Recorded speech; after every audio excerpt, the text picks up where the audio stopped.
I was in court when the judge gave my dad 5 years for beating my stepdad to a pulp. That was the day I decided to stop telling the truth. My mom cried the whole drive home, while my stepdad stroked her face. "I'm going to stay with my friend Tilly for a few days," she said through tears. My stepdad smirked as I dug my nails into her arm. "Please don't leave me alone with him." Mom slapped me. "Your father filled your head with lies. Brandon's been nothing but good to us." Mom left an hour later with every suitcase we had in the house. Brandon stood by the front door and turned the deadbolt. Click. He put the key in his pocket and ran his beady eyes along my body. "Let's talk about what you told your father." I was halfway up the stairs when I felt his hand catch my ankle. I kicked backwards as hard as I could and slammed my bedroom door shut before wheeling my wardrobe in front of it. I tried to open the window and noticed there were screws drilled into the frame. He'd been planning this. I heard the power drill start up downstairs and my stomach dropped. He was coming up the stairs now. Suddenly, I heard the drill outside my door, while he installed something I couldn't see. After a few minutes, it stopped and his footsteps walked away down the hall. I pushed the dresser aside and tried the door, but it wouldn't move. He'd locked me in from the outside. "We have 3 days," his voice sang through the door. "3 days to teach you what happens to little girls who tell lies about their stepdaddies." I tore through my closet looking for anything useful and found my old Chromebook buried under some clothes. I instantly opened Discord and messaged my friend. "Brandon locked me in my room. He's going to hurt me." She responded immediately. "Is this about your dad? You promised you wouldn't tell." Before I could type anything back, the screen went black. He'd cut the power. I knew I didn't have long before he had his way with me. I instantly grabbed the lamp from my nightstand and swung it at the window as hard as I could. Crack! An alarm started screaming through the house. While I climbed out the broken window, I could hear him slamming his body against my doorframe. He was laughing, like this was all some game he'd been excited to play. The door crashed open, but I didn't look back. I shimmied sideways along the ledge, barely making my way towards the bathroom window. Before Brandon could figure out what was going on, I grabbed the frame and hit the tile floor hard. There was a small window above the toilet, and I locked the door, and just as Brandon made it the door. "I tried to be patient while your dad ruined everything," he screamed over and over. "But now he's gone." The bathroom door exploded inward, and he grabbed my ankles, pulling me back. I screamed and clawed at the window frame until my fingernails bent backwards and broke. He was pulling so hard that he slipped, and suddenly I was sliding through, falling into the bushes below. I had so much adrenaline in my body that I didn't even care about the pain. I just forced myself up and started running toward our neighbor Miss Apple's house. I looked back once and saw Brandon walking out the front door, like he had all the time in the world because he knew I couldn't get far. His hand was in his jacket pocket, wrapped around something I couldn't see. Miss Apple's porch light turned on and the door opened. "Help!" I tried to scream, but it came out as barely a gasp. "Honey, come back inside." Brandon's voice was sickly sweet. Miss Apple stepped onto her porch looking worried. "Oh my goodness, what happened to you, dear?" I collapsed onto her lawn, unable to stand anymore. "He locked me in my room. He's going to hurt me. Please call 911. Brandon knelt down beside me with perfect concern arranged on his face. "Miss Apple, I'm so sorry about this. She's been having episodes since her father went to prison." He pulled out his phone and showed her dozens of fake text messages from my mom. Her mother warned me she might try something like this. She's been self-injuring, making up stories about people. We thought giving her some space would help.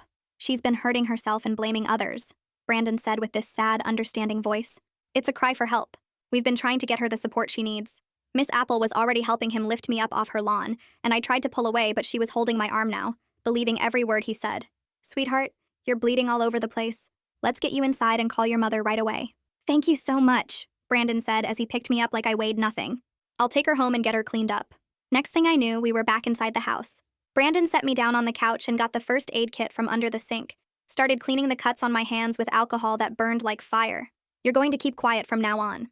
No one's here to protect you." He reached under the couch and his hand came back up holding rope. 3 days is a long time to be locked in here with me. He grabbed both my wrists and started wrapping the rope around them, but I bit down on his hand as hard as I could, tasting copper and blood. His hand jerks back from my teeth and I taste his blood in my mouth as he stumbles backward, cursing.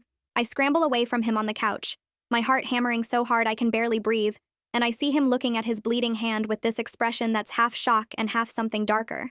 For a second, he just stares at the bite marks, at the blood running between his fingers, and I think maybe he didn't expect me to fight back at all. His face is red and twisted, and I'm waiting for him to grab me again, to hit me, to do something violent. But then something changes in his eyes, and it scares me more than his anger did.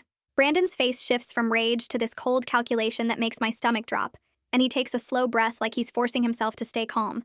He wraps his hand in his shirt, and the white fabric turns red almost instantly, but he doesn't even wince. When he speaks, his voice is creepy soft, like he's talking to a small child who doesn't understand. He says we need to talk about boundaries and consequences, like I'm the one who did something wrong by biting him when he was trying to tie me up. The way he says it makes my skin crawl because it sounds so reasonable. so practiced, like he's been planning what to say in this exact situation. I force myself to nod, and my voice comes out small and shaky when I tell him I'll listen.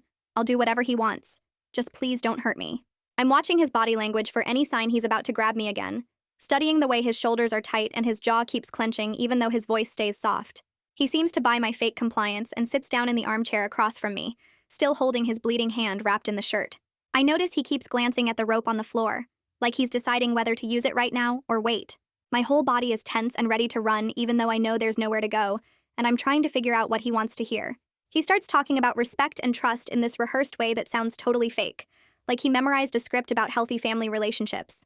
While he's going on about how much he's done for me and Mom, I hear him pick up his phone from the coffee table. He calls my mom on speaker and she answers right away, her voice already shaky like she's been crying this whole time. Brandon tells her I'm having another episode, that I attacked him and hurt myself trying to break windows, and I can hear her crying harder and saying she knew this would happen. His voice is so calm and sad as he describes my behavior, and I'm sitting there with my mouth open because every word is a lie. I try to yell that he's lying, that he locked me in and tried to tie me up, but he talks right over me in a louder voice. He tells Mom I'm hysterical and he thinks I need professional help, maybe inpatient treatment where I can be monitored. Mom's voice breaks as she says she'll stay with Tilly a few more days to give me space to calm down, and that's when I realize they planned this whole thing together before she even left. She knew he was going to do this and she left me here anyway. After he hangs up, I'm shaking so hard my teeth are chattering, but I force myself to think. I tell him my hand really hurts and I need to use the bathroom, making my voice small and defeated like I've given up completely. He studies me for a long moment and I can see him trying to decide if I'm faking, if this is some kind of trick. Finally, he nods, but he follows me to the bathroom and stands right outside the door, and I know he's not going to give me any real privacy. I close the door most of the way, but it doesn't latch and I can see his shadow in the crack. While I'm in the bathroom, I spot a tiny shard of glass on the floor near the shower, probably from when I broke the window earlier and climbed through. I palm it carefully, feeling the sharp edges cut into my skin a little, and I tuck it into my sock as quietly as possible. The glass presses against my ankle and it hurts, but it's the first thing that's felt like hope since he dragged me back inside. When I come out, Brandon is waiting in the hallway and he walks me toward my bedroom. He shows me the new lock he installed on my bedroom door from the outside, this heavy-duty deadbolt with a key he keeps in his pocket. He says very casually that I'll be staying in my room for the next 3 days until I learn my lesson about lying and causing trouble. The way he says 3 days makes my stomach drop because he's been planning this down to the exact timeline, thinking through every detail. He opens the door and gestures for me to go inside, and I have no choice but to walk into my own room like it's a prison cell. The second I'm through the doorway, I hear the deadbolt slide into place with this solid metal sound. I'm alone now, and I wait until I hear him go downstairs, his footsteps getting quieter. Then I pull out the glass shard from my sock and use it to scratch a message under my dresser, where it won't be seen unless someone moves the furniture. My hand is shaking so bad the letters come out messy, but I write the date, the time, and locked from outside by Brandon, in tiny letters. It feels like leaving a trail for whoever might find me later, like I'm creating proof that this really happened. Hours pass and I sit on my bed trying not to panic, trying to think of what to do next. Eventually, I hear the deadbolt slide open and Brandon brings me a sandwich and water, setting the tray down just inside the door while watching me carefully. He asks questions about my dad and what exactly I told him, and I mirror his calm tone and tell him what he wants to hear. I say I made it all up because I was angry about the divorce, that dad didn't do anything wrong and neither did Brandon. The lies taste bitter, but I force them out because I need him to think I'm broken, that his plan is working. He leaves me alone again, and I wait until his footsteps fade down the hallway before I dig through my desk drawer looking for anything useful. I find an old pen that still has some ink, and I press the tip against my palm, writing the words, "Help, locked," in shaky letters that barely stay straight. My hands won't stop shaking, and the letters come out messy, but they're readable enough that someone might see them if I get a chance to show anyone. Just having this tiny plan makes me feel slightly less trapped, like I'm doing something instead of just waiting for whatever Brandon has planned next. I hear his voice downstairs, and I press my ear against the heating vent in my floor, listening hard to make out what he's saying. He's on the phone with someone, and his tone is smooth and casual, completely different from how he sounds when he talks to me. I catch bits of the conversation and realize he's calling the alarm company, explaining that his stepdaughter accidentally set off the system and everything's fine now. He sounds so normal and reasonable that it makes my stomach turn, and I'm realizing how good he is at lying, how much practice he must have had fooling people into thinking he's just a concerned parent. The call ends and I move away from the vent, my heart pounding because I know that means no one's coming to check on the broken window or the alarm. Hours pass and my stomach starts cramping badly, the kind of cramps that come with my period, and I realize I can use this. I call through the door that I'm having female problems and really need the bathroom right now, making my voice sound desperate and embarrassed. Brandon unlocks the door a few minutes later and he looks annoyed, but he lets me out, following me down the hall to the bathroom. While I'm in there, I notice the rope he used earlier is sitting on the edge of the sink, probably left there when he washed his bleeding hand. I work my fingers along the fibers as quietly as I can, loosening and fraying some of the strands, so maybe it'll break easier if he tries to use it on me again. When I come out, Brandon is waiting in the hallway, and he walks me back to my room without saying anything, just locks the door behind me with that heavy click of the deadbolt. I sit on my bed and press my ear against the heating vent again, and this time I hear something different coming from his room down the hall. He's recording something on his phone, practicing different ways to explain my episodes to people who might ask questions. I hear him rehearse lines about my dad filling my head with lies, and me having a history of hurting myself, building this whole fake story about me being unstable and making things up. He records the same explanation 3 or 4 times, adjusting his tone each time until it sounds perfectly concerned and believable. Night falls, and the house gets darker and quieter, and I start paying attention to Brandon's footsteps in the hallway. He walks past my door every hour or so, like he's checking to make sure I'm still locked in and haven't found a way out. I listen to the pattern of creaking floorboards and time how long he spends in different parts of the house, turning my fear into information I can actually use. I map it all out in my head, memorizing which boards creak the loudest, and how long it takes him to walk from his room to mine. The next morning, when the sun starts coming up, I go to the window and test the screws again, confirming they're still drilled in tight and I can't open it. I start thinking through my options in my head, making actual plans instead of just panicking. Plan A is somehow signaling Miss Apple next time I see her, maybe flashing my palm message or getting her attention through a window. Plan B is finding a way to break through my bedroom door, or maybe punching a hole in the drywall, though I don't know if I'm strong enough for that. Neither plan is good, but doing nothing means staying locked in here for 3 whole days with Brandon, and I know I can't let that happen. I carefully tear a page from my old notebook and write, "Help, locked in, call police," in the biggest letters I can fit on the paper. I fold it up tight and go to the bathroom. Then I angle myself at the tiny window above the toilet and toss the note through the gap toward Miss Apple's yard. I watch it land in her bushes near her back door, and I don't know if she'll ever find it, but at least it's something. At least I tried. Brandon brings me breakfast later, and I act even more cooperative than before, asking quietly if I can have some ice for my swollen hand. He seems pleased that I'm being so compliant, and he brings me an ice pack wrapped in a plastic bag, setting it down on my dresser while he watches me. While he's standing there, I slip a second tiny note into the seam of the plastic bag, hoping somehow it might be found later if the bag gets thrown away or recycled. I wait until afternoon, and then I grab a towel from my closet and use it to partially block the heating vent, creating just enough smoke to trigger the detector for a second before I clear it away. The alarm starts beeping and Brandon comes running up the stairs, and I watch through the crack in my door as he checks the detector and resets it. Now I know his emergency response pattern and exactly how long it takes him to reach my room when something goes wrong. He sits down on the hallway floor right outside my door and pulls out his phone, and he starts showing me more fake text messages supposedly from Mom.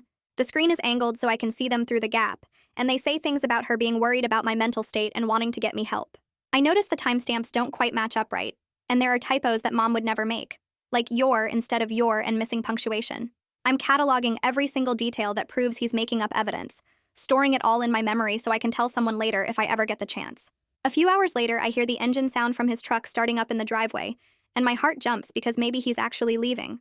I rush to test the door handle, but it's still locked solid from the outside, and I press my ear against the wood trying to figure out what he's doing. The truck idles for a minute, then goes quiet again, and I move to the window to see what's happening. Brandon's back within 20 minutes, and I watch him pull into the driveway carrying bags from the hardware store. He opens the truck bed and starts unloading zip ties and duct tape, and my whole body goes cold because I know exactly what those supplies mean. He glances up at my window and I duck back fast, but I think he saw me watching. My hands won't stop shaking as I grab the pen I used earlier to write on my palm, and I pull up my sleeve. I start drawing a rough map on my forearm, marking where each injury is. The rope burns on my wrists, the cuts from the broken window, the bruises from being dragged across Miss Apple's lawn. I write tiny timestamps next to each mark using the clock on my broken Chromebook as reference. The rope burns happened at 8:47 p.m., the window cuts at 8:52 p.m., the bruises at 9:03 p.m.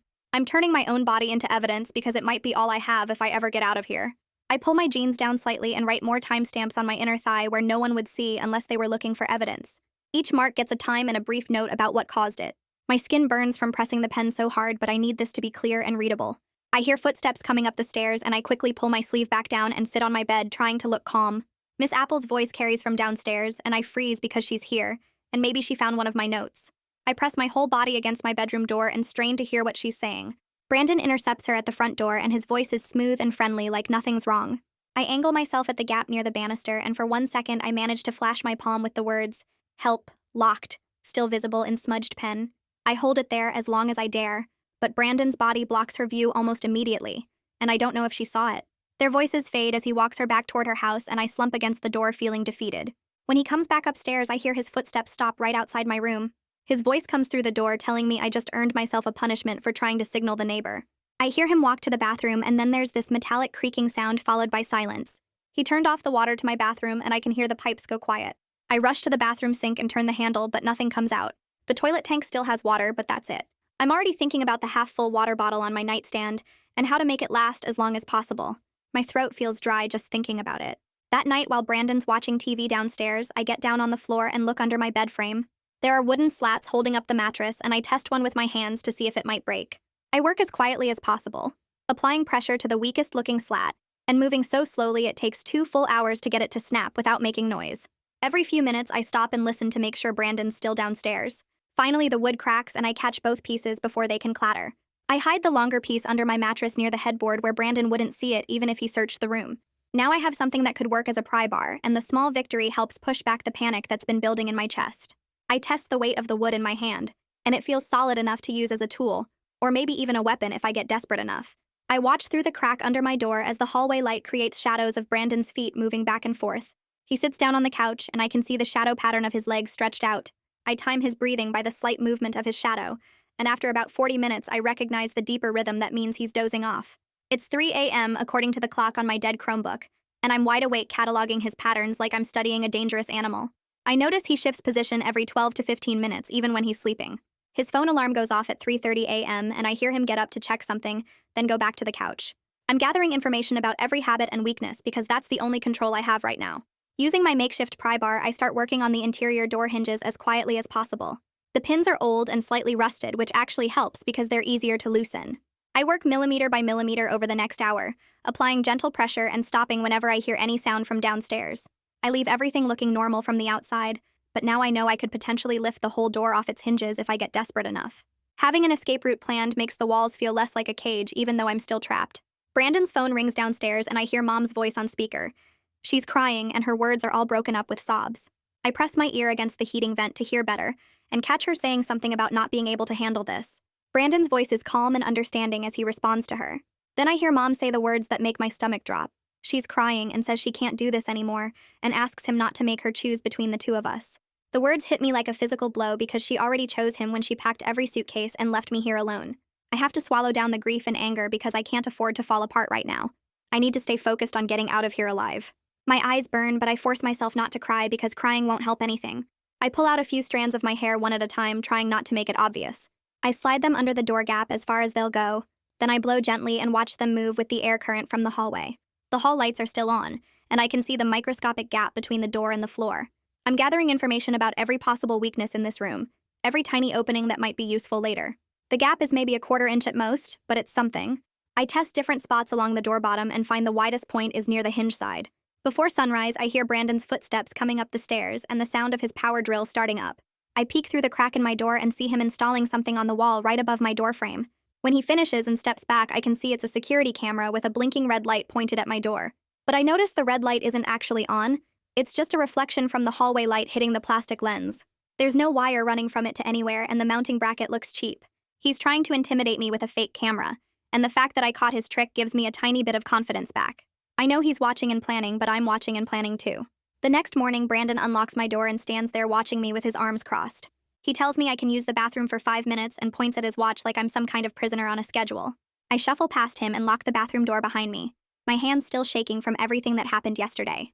The glass shard is still tucked in my sock from last night, and I pull it out carefully while the water runs in the sink to cover any sounds I might make. I work the shard under the corner of the window screen where I noticed a screw yesterday, twisting and prying as quietly as possible.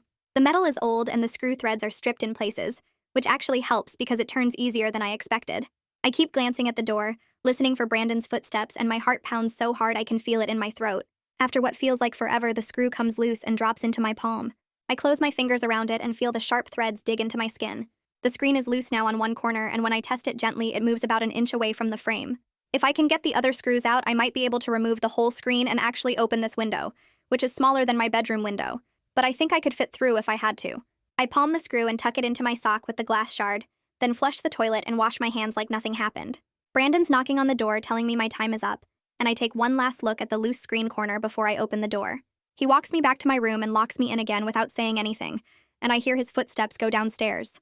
I sit on my bed and pull out the screw to look at it properly.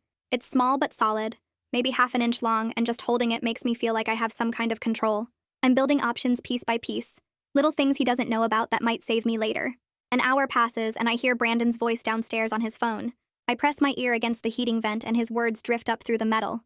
He's talking to someone about a welfare check and he sounds annoyed, saying something about nosy neighbors who don't mind their own business. My chest gets tight because Miss Apple must have called someone after all. Maybe she did see something when I tried to signal her, or maybe she's just worried because she hasn't seen me around. Brandon's voice has this edge to it that wasn't there before, like he's actually nervous about something.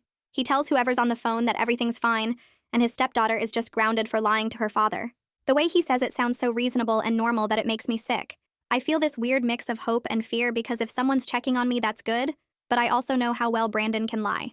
He performed perfectly for Miss Apple yesterday, and he'll do the same thing for whoever shows up. I need to figure out how to make them see the truth, how to show them the lock on my door, or get them to hear me somehow. My mind races through possibilities, but none of them seem good enough. 2 hours later, I hear a car pull up outside, and through my window, I see a police cruiser park in front of our house. My whole body floods with this desperate energy, and I start banging on my floor with both fists as hard as I can. I'm screaming for help over and over, my voice getting raw and hoarse, and I know the police are right downstairs and they have to hear me. But then the TV downstairs suddenly blasts on so loud that the bass vibrates through the entire house. The sound is so overwhelming it drowns out everything else, and I keep screaming anyway, pounding on the floor until my hands hurt. I can hear muffled voices downstairs, men's voices that must be the officers, and Brandon's smooth responses that I can't make out over the TV noise. I press my ear to the floor trying to hear anything useful, but the TV is too loud. After maybe 10 minutes, the voices stop and I hear the front door close. I scramble to my window and watch the police cruiser pull away from the curb, and my legs just give out. I collapse against my door and slide down to sit on the floor. They were 10 feet away from me, maybe less, and they couldn't hear me screaming. Brandon's footsteps come up the stairs and stop outside my door. He doesn't say anything, but I can feel him standing there, and then he walks away. The TV volume goes back to normal and the house gets quiet again. Requested Reds is on Spotify now. Check out link in the description or comments. I force myself to stand up even though my whole body feels heavy and wrong. I need to do something. Anything. Because waiting for rescue clearly isn't working. I find a piece of paper in my desk drawer and a pen that's almost out of ink, and I start writing everything down in the smallest letters I can manage, so I can fit more words on the page. I write the brand name of the lock Brandon installed. It's called a Master Lock Barrel Bolt, and I describe exactly where it's mounted on the outside of my door frame. I write out the timeline starting from when Mom left, when Brandon locked me in, when I broke the window and he dragged me back. I describe the fake text messages he showed Miss Apple and how he rehearsed his stories on voice memos. My hand cramps up from writing so small, but I keep going, filling both sides of the paper with every detail I can remember. When I'm done, I fold it tight into a small square and wait for my next bathroom break. Brandon lets me out an hour later and I palm the note while I walk to the bathroom. I lock the door and climb onto the toilet to reach the small window above it. The window doesn't open, but there's a gap at the bottom where the seal is broken, maybe half an inch of space. I fold the note even smaller and push it through the gap, watching it flutter down toward Miss Apple's yard. It lands closer to her back door this time, right near her recycling bins, and I'm just praying she finds it, or at least one of these notes I've been leaving. Brandon bangs on the door and tells me to hurry up, and I flush and wash my hands with my heart racing. When I come out, Brandon grabs my arm and pulls me toward the bathroom instead of back to my room. He tells me I need to take a bath and wash off all the dried blood from my hands and arms. I don't want to, but I'm scared of what he'll do if I refuse, so I nod and he starts running the water. He stays in the bathroom the whole time, leaning against the counter and watching me, and I've never felt more trapped in my life. I keep my eyes down and try not to cry while I wash the blood off my hands. The cuts from the window are crusty, and some of them start bleeding again when the water hits them. While I'm washing, I very carefully pull out a few strands of my hair one at a time, trying not to make it obvious what I'm doing. I let them fall into the water, and then I lean down like I'm washing my legs, and I push the hairs under the baseboard where it meets the tile floor. There's a small gap there, and the hairs slide underneath and disappear. If someone ever investigates this house, they'll find my DNA in weird places that prove I was trying to leave evidence. The thought keeps me focused, even though I'm terrified sitting here with Brandon watching me. I'm not just surviving. I'm planning. I'm making sure there's proof of what he's doing, even if something happens to me. Brandon keeps shifting his weight, and I glance up and see him looking at his hand. The bite wound from yesterday is red and swollen, with yellow stuff oozing out around the teeth marks. He winces when he tries to flex his fingers and mutters something under his breath about it getting infected. He tells me to finish up and get dressed. Then he walks out, and I hear him on the phone in the hallway. He's talking to someone at a pharmacy, asking if they have antiseptic cream and proper bandages in stock. My heart starts beating faster because if he goes to the pharmacy, that means he'll leave the house. He comes back and tells me through the door that he's going out for 20 minutes and he's setting extra locks. He says he'll know if I try anything because he's got ways of checking, and his voice has this threatening edge that makes my stomach drop. I hear multiple locks clicking into place on my bedroom door, more than just the one deadbolt, and then his footsteps go downstairs. A minute later, his truck starts and I hear it pull out of the driveway. The second the truck sound fades, I jump into action. I pull the wooden bed slat out from under my mattress where I hid it and run to my door. The hinge pins are already loosened from my work last night, so I wedge the slat into the gap at the top of the door and start prying upward. The door is so much heavier than I expected, and my arms shake from the effort. I have to use my whole body weight, pushing up on the slat like a lever, and I feel the door shift slightly. Sweat drips down my face and my muscles burn, but I keep pushing.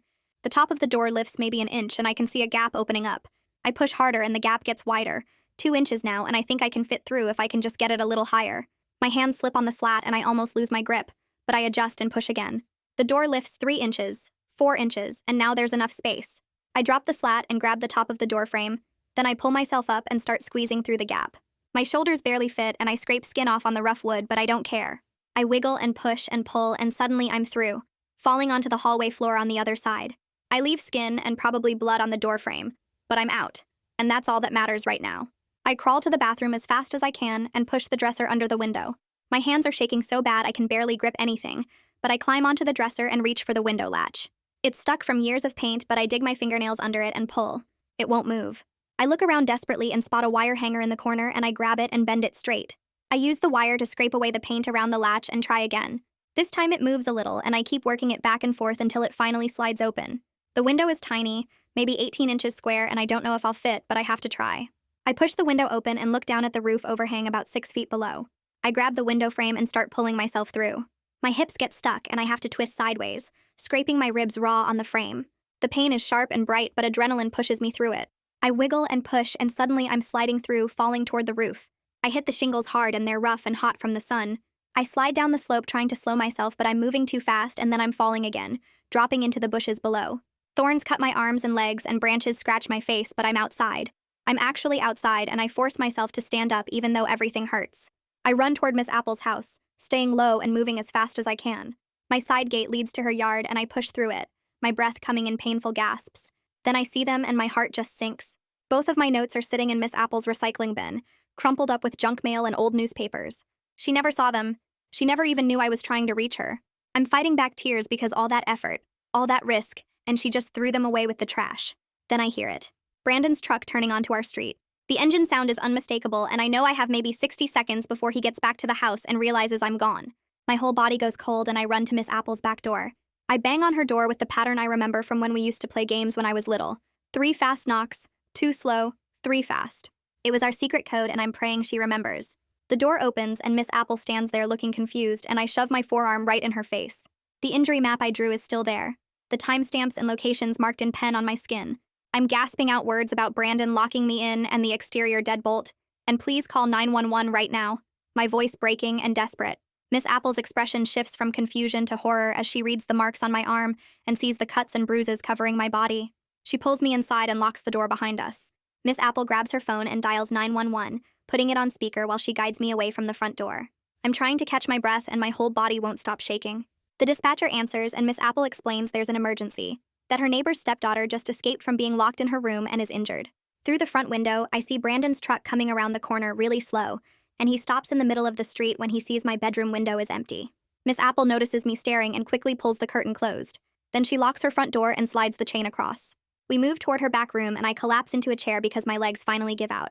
The dispatcher is asking questions, and Miss Apple hands me the phone, and I force myself to speak, even though my teeth are chattering so hard I can barely form words. I tell the dispatcher my stepdad locked me in my room with an outside lock and was going to hurt me, that I had to break a window to escape. The dispatcher says officers are on their way and to stay on the line, and just hearing that help is actually coming makes something break loose inside me. I'm shaking so bad the phone almost falls out of my hand, but Miss Apple steadies it and stays right next to me. She brings me a blanket and wraps it around my shoulders, and for the first time in hours, someone is treating me like I'm telling the truth instead of making things up. The dispatcher keeps asking me questions about my injuries and whether I'm in immediate danger, and I describe the cuts on my hands and the rope burns on my wrists. Miss Apple looks at my wrists, and her face goes pale when she sees the marks. There's a knock on the front door, and Brandon's voice comes through, all concerned and friendly sounding. He calls out that his stepdaughter is confused and really needs her medication, that she's been having episodes and he's worried about her safety. Miss Apple looks at me, and I shake my head as hard as I can, mouthing the word no over and over. She walks to the front door but doesn't open it, and she tells him through the wood that the police are already on their way and he should wait at his own house. Brandon's voice changes just a little, gets this edge to it, and he says he needs to get some paperwork to show the officers about my medical history. Miss Apple doesn't answer, and after a minute I hear his footsteps going back down her porch steps. The dispatcher tells us to stay inside with the doors locked until officers arrive, and Miss Apple double-checks all her locks while I sit there wrapped in the blanket. My hands won't stop shaking, and I keep looking at the front window expecting to see Brandon's face pressed against the glass. Miss Apple sits down next to me and asks if I want some water, and I nod because my throat is so dry I can barely swallow. She brings me a glass and I drink it too fast, water spilling down my chin because I can't hold the cup steady.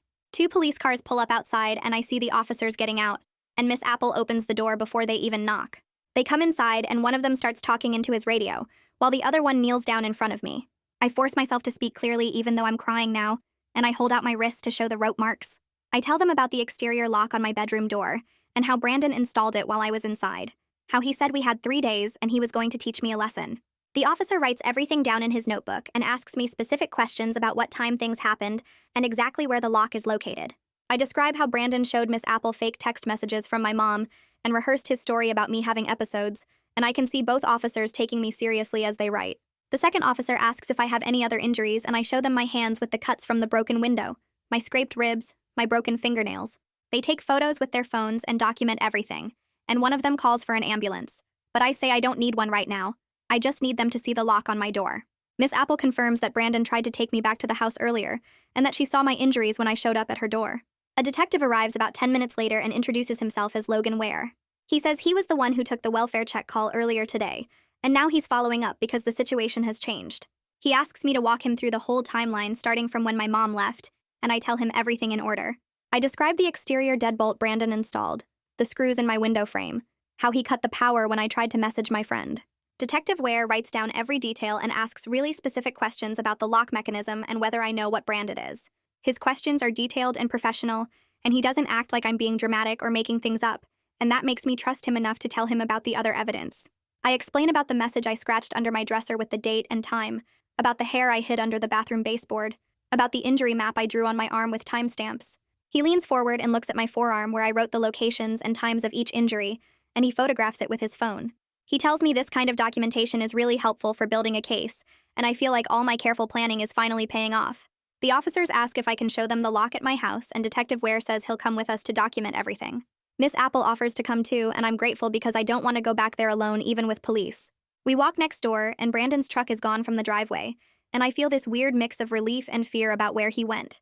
The officers go in first and check to make sure the house is empty, then they call us inside. I lead them upstairs to my bedroom and point at the heavy-duty deadbolt installed on the outside of my door. One officer photographs it from multiple angles while the other one examines how it's mounted to the doorframe. Detective Ware asks me questions about when Brandon installed it and whether I heard him drilling, and I describe hearing the power drill and how long it took. They document the loosened hinge pins where I tried to escape, the broken window with glass still on the floor, the message I scratched under my dresser. An officer carefully moves the dresser and photographs the scratched words with the date and timestamp, and seeing them treat my room like an actual crime scene makes everything feel more real. They bag the exterior lock as evidence after photographing it in place, and Detective Ware makes notes about the window screws and the alarm system. I tell them I need to go to the emergency room to get my injuries officially documented, and Detective Ware agrees right away. He says he'll arrange transport, and that having medical records will be important for the case. Miss Apple squeezes my hand before I leave and apologizes for not seeing my notes earlier, for not realizing something was wrong. I tell her it's okay because she believed me when it really counted, when I showed up at her door covered in blood and scratches. She starts crying and says she should have paid more attention, should have noticed the signs. One of the officers drives me to the hospital while Detective Ware stays at the house to finish documenting evidence. At the ER, they take me back pretty quickly once I explain why I'm there. The nurse is gentle and matter-of-fact as she photographs every single injury. She documents the rope burns on both wrists, the cuts on my palms from the broken window, the scraped skin on my ribs from squeezing through the small opening, my broken fingernails from clawing at the window frame. She asks me to describe exactly how each injury happened, and I walk through the whole timeline again while she takes notes. She measures the rope marks and notes their depth and pattern, photographs the bruises forming on my ankles where Brandon grabbed me. The whole process takes over an hour because she's so thorough, and I'm glad because I want everything documented. She cleans and bandages the worst cuts and gives me something for the pain. Then she says someone from Victim Services is coming to talk to me. A woman named Opal Sellers comes into my room and introduces herself as a victim advocate. She sits down and explains what happens next in a calm, clear way. She talks about the police investigation and how long it usually takes, about CPS getting involved to make sure I'm safe, about safety planning and protective orders. She explains that there might be criminal charges against Brandon depending on what the investigation finds, and that I have rights throughout this whole process. She mentions temporary placement options since I can't go home right now, and discusses what a protective order means and how it works. I'm trying to absorb all this information while I'm exhausted and everything hurts, and Opal seems to understand because she writes down the main points for me to read later. She gives me her card and says I can call her anytime with questions, and she'll help me navigate all the systems and paperwork. She talks about my rights during interviews and court proceedings if it comes to that, and about counseling services that are available. Having someone explain everything in plain language helps me feel slightly less lost.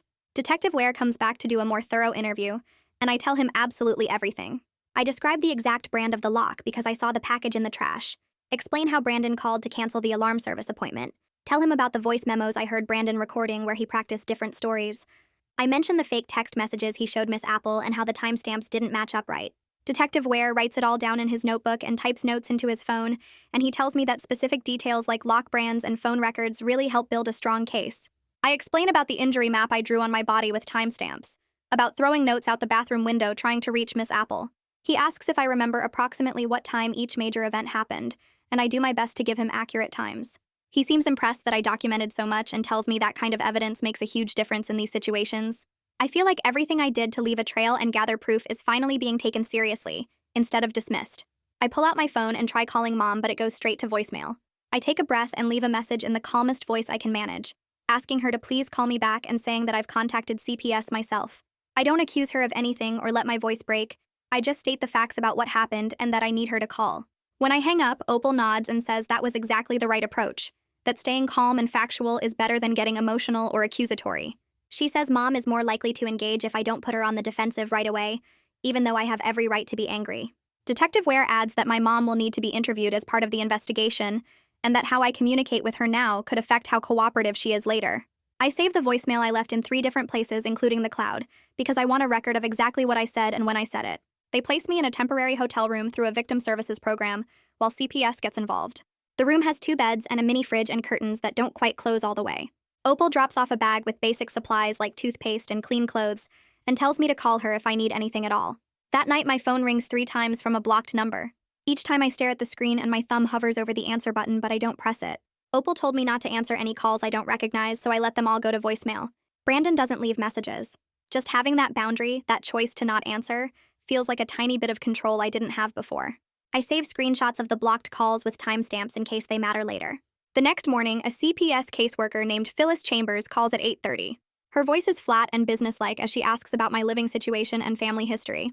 She wants to know where I've been staying, who I've been living with, if there's other family who could take me. I answer each question as clearly as I can, even though my throat feels tight. She's professional, but not warm. Not mean either. Just doing her job. She schedules an in-person meeting for the next day at 2 p.m. She explains this is standard procedure for cases involving parental neglect. The word neglect hits different from abuse or danger. It feels like she's saying Mom failed to protect me, which is true, but hearing it stated so plainly makes my chest hurt. An hour later, Detective Ware calls with an update. Brandon provided police with text message screenshots supposedly from me admitting I made everything up. My stomach drops when he tells me this. Detective Ware asks if I'll consent to having my phone examined by their tech team to verify metadata and message authenticity. I agree immediately because I know those texts are fake. I never sent anything like that. He says they'll need my phone for a few days and asks if I have another way to stay in contact. I tell him I can use the hotel phone and give him that number. He says this is good, that I'm doing the right thing by cooperating fully. Opal comes by the hotel room that afternoon with her laptop and a legal pad. She helps me write a clear, dated affidavit describing everything that happened. I start from the beginning, from Mom leaving with all the suitcases, and work through every detail I can remember. I include the evidence I hid, the message I scratched under my dresser, the hair I tucked under the bathroom baseboard, the injury timestamps I drew on my body. Opal types while I talk and asks questions to help me be more specific about times and locations. She says physical evidence is crucial in these cases. The fact that I thought to document things in real time makes my account more credible. She prints out the affidavit and I read it 3 times before signing it. Seeing everything written out in plain language makes it feel more real and also more manageable, like I'm building a case piece by piece instead of just surviving chaos. 2 days later, CPS does a home visit with police escort. I have to go back inside that house. My chest gets tight with panic the second we pull up to the driveway. Phyllis and 2 officers walk me to the front door. The key is under the mat where it always is. Inside, everything looks normal, like nothing bad ever happened here. The living room couch where Brandon tied me up. The stairs where he caught my ankle. My bedroom door with the exterior lock still installed. Phyllis photographs the lock mechanism from multiple angles. We go to my room and I show them where I scratched the message under my dresser. One officer moves the furniture while another takes pictures of the words I carved into the wood. They photograph the loosened door hinge pins that show my escape attempt. In the bathroom, I point to the baseboard where I hid the hair. An officer uses tweezers to recover it and seals it in an evidence bag. They document everything methodically, and I stand there watching them turn my survival tactics into official evidence. Being back in this house makes my skin crawl, but seeing them take it seriously helps. Mom finally calls me back that evening. Her voice is defensive and shaky. She keeps saying Brandon told her I was having episodes like after Dad went to prison. She says he showed her messages where I threatened to hurt myself. She says she thought giving me space would help me calm down. I don't argue or plead. I just calmly tell her CPS wants to meet with both of us present and ask if she'll agree to that. There's a long silence on the other end. I can hear her breathing. Finally, she says yes in this small voice. I tell her Phyllis will call her with the details, and then I hang up before she can say anything else that might make me cry. Detective Ware calls again the next day with another update. His preliminary review shows the timestamps on Brandon's supposed texts from me don't match my phone's carrier records. The messages were created on a computer and sent to his phone to manufacture evidence. He walks me through how they can tell, something about metadata and IP addresses. Hearing this confirmation that Brandon fabricated everything makes me feel vindicated and sick at the same time. Vindicated because it proves I was telling the truth. Sick because it shows how calculated he was, how much planning went into framing me. Phyllis from CPS calls to go over the safety plan she's putting in place. No contact with Brandon under any circumstances. Only supervised contact with Mom until the investigation is complete. She explains this isn't punishment but protection. While part of me is relieved, another part grieves that my own mother needs supervision to be safe around me. Phyllis talks about the difference between keeping me safe and punishing my mom. She says these boundaries exist to make sure everyone follows the rules while they figure out what happens next. I ask what happens if Mom breaks the no contact rule with Brandon. Phyllis says there are consequences, but she doesn't specify what they are. The supervised meeting with Mom happens 2 days later in a CPS office with Phyllis present. Mom sits across from me at a conference table. Her eyes are red and puffy. I state facts in plain language without crying or yelling. I describe what Brandon did. The lock on my door, the rope, the 3-day plan. I describe what Mom knew before she left. The screws in my window frame, Brandon's smirk when she said she was leaving. I watch her face cycle through denial and defensiveness and finally something that might be shame. She keeps shaking her head like she's trying to reject what I'm saying. Phyllis takes notes and doesn't interrupt. When I finish, Mom just sits there staring at the table. Phyllis slides a document across to Mom. It's an interim agreement saying she won't let Brandon contact me and she'll participate in family counseling. Mom reads it slowly. Her hand shakes as she picks up the pen. She signs it, but she won't admit she knew Brandon was dangerous. She won't say she should have protected me. It's not the apology or accountability I wanted, but Phyllis says it's a start. After Mom leaves, Phyllis tells me that progress in these systems is measured in small, frustrating steps. She says I should feel proud that I got this far. I nod, but I don't feel proud. I just feel tired and empty, like I used up everything I had just to get Mom to sign a piece of paper that says she'll do the bare minimum to keep me safe. Detective Ware calls 2 days later with news about the warrant. A judge signed off on searching Brandon's phone and computer because the fake text messages show he planned everything ahead of time. He walks me through what they're looking for. Things like when the messages were created and what programs he used to make them. The tech team needs a few weeks to pull everything from the devices and build a timeline. He tells me legal cases move slow and I need to be patient, but hearing that they're actually building a case makes me feel less helpless. I'm stuck in this weird waiting period where I know bad things happened, but nothing's resolved yet, and I have to figure out how to live normally while everything's still up in the air. Opal calls the next morning to tell me she found a trauma counselor who works with teenagers in abuse situations. The counselor has an opening next week, and Opal already sent over my case information, so I won't have to explain everything from scratch. Part of me dreads going through it all again with another new person. Another part of me is so tired of carrying this weight alone that I just want someone professional to help me sort through it. Opal says the counselor won't push me to process emotions I'm not ready for. She'll just help me build coping skills and safety plans. That sounds more manageable than sitting around talking about my feelings for an hour. 3 days later, the police need me to come back to the house one more time. Detective Ware meets me outside with 2 other officers and we go in through the front door. My stomach twists being back inside, but I focus on the task. We go upstairs to my old room and I show them exactly where I scratched the message under my dresser. They move the furniture carefully and photograph the carving from multiple angles before using some kind of tool to preserve it. Detective Ware compares the dates I carved into the wood with the dates on my ER paperwork and my first police report. Everything matches perfectly. He says this kind of proof that I was documenting things while they were happening is really powerful evidence because it shows I wasn't making things up later. Seeing them treat my desperate scratches like important evidence makes me feel validated in a way I didn't expect. A week goes by before Phyllis calls with an update about Mom.